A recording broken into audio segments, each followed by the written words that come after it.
Bollywood superstar Shahrukh Khan এবার জাতীয় চলচ্চিত্র পুরস্কারে সম্মানিত হয়েছেন জওয়ান ছবিতে দুর্দান্ত অভিনয়ের জন্য।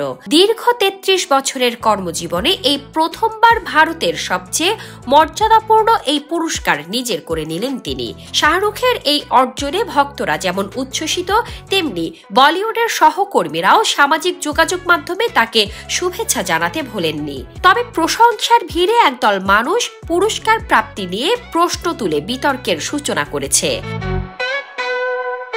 এই বিতর্কের মধ্যেই মুখ খুলেছেন খ্যাতিমান অভিনেতা এবং স্পষ্টভাষী হিসেবে পরিচিত মুকেশ খান্না।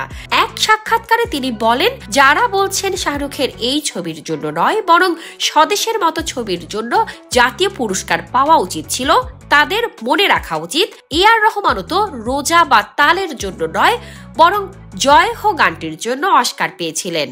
শাহরুখের প্রতি পূর্ণ সমর্থন জানিয়ে মুকেশ আরো বলেন, প্রায় ৪ দশক ধরে শাহরুখ কঠোর পরিশ্রম করছেন। এখন যদি তিনি জাতীয় পুরস্কার পান, তাহলে তাতে সমস্যার কি আছে?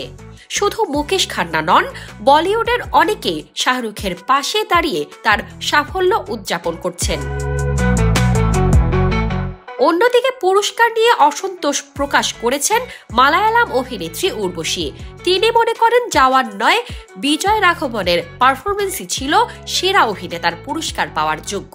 নিজে সেরা সহ অভিনেত্রী হিসেবে পুরস্কার পেলেও উর্বশী খোলাখুলি জানিয়েছেন এতে তিনি সন্তুষ্ট নন।